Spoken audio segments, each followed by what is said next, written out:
Having an alt in FF14 is not a super popular thing to do, but people still do it, and you may wonder why when you can play all your jobs on one character. If you've been wondering what the reasons are, or you'd like to justify making an alt to yourself, stay tuned as we're deep diving into all the reasons why someone would want to put themselves through the trouble of playing an alt in FF14. My name is Ivona from momsden.com, and if this is your first time on my channel, subbing is a good idea.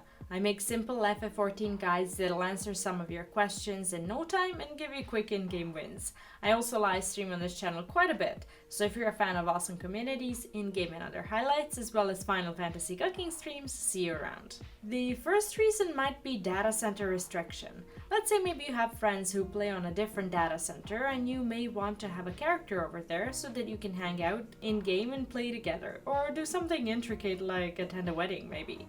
Now, this issue is being addressed with the data center travel that we'll soon be able to experience, but there are still plenty of people who have alts they won't be giving up on due to this quality of life change. Now, some people create alts due to roleplay or e-roleplay reasons. Maybe they have their cute aura as their main, but their inner nature is a hairy Hrothgar who they're dying to put into a cute dress and parade around Leminson Square, or other people's houses, apartments, and other secluded areas. If you don't want a Fantasia every time you get an urge to jump into a different skin or hide, this also might be a good reason to create an alt. Another reason is endgame raiding on multiple jobs in the current content. This is a pretty niche reason, but because of how the endgame content cycle is designed, you can only gear up your main job while progging through the most recent Savage raid. Of course, you can get multiple jobs to the item level needed to enter the content, but when it comes to the higher level weekly locked loot and tombstones, you will have to make a choice about which job you want to spend them on.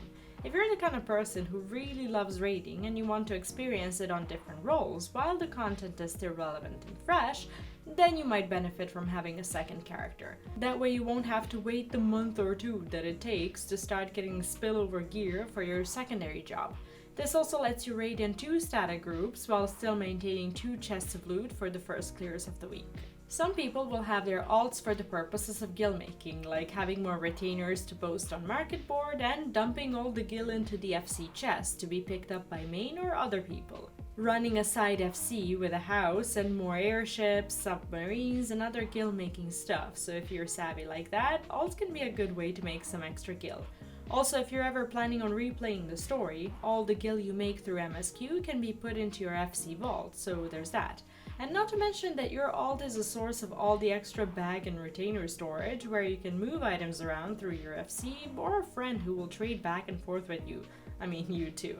Oh, and I haven't forgotten about you crafters, with access to more specialist crafter jobs that are absolutely necessary, apparently. This one might be more intricate, but if you've got a child and you'd like to show them around and teach them how to play without them totally messing up your main character, you can make an alt to teach them the basics before you decide to buy another game. But I guess you don't have to do that yet anyway, because how quickly can a child realistically go past Heaven's Word? Also, some people like to test character creation without buying Fantasia to even see what their character will look like. Or if you're thinking of using a Fantasia on your main, you might want to test those changes on a new character before you drink. You can play around on a different race in order to test out voices, animations, and emotes before going through the potion, so, why not make an alt for that? If you happen to have an FC house, what you can also do is create an alt who will buy a room within the FC house and turn it into somewhat of a themed experience, making the house feel kind of bigger. Eventually you can add special rooms to your house like a kitchen, a bathroom, or a place for your own kinks I won't be getting into in this video. Another reason to have an alt is to just be able to escape everyone. If you're tired of your FC or friends' pings but you still want to play the game, nothing is stopping you from going undercover and experiencing the game on your own terms, if you're always somehow ending up doing something you don't want to be doing because other people need you to. And that's pretty much all I could think of when it comes to reasons why people create alts in FF14. I must have left something out as I don't have an alt, but I'm dying to hear about your reasons for dedicating yourself to this project. Let me know in the comments, and if you haven't subbed yet, now is the time to do that, as more simple guides and videos are coming your way.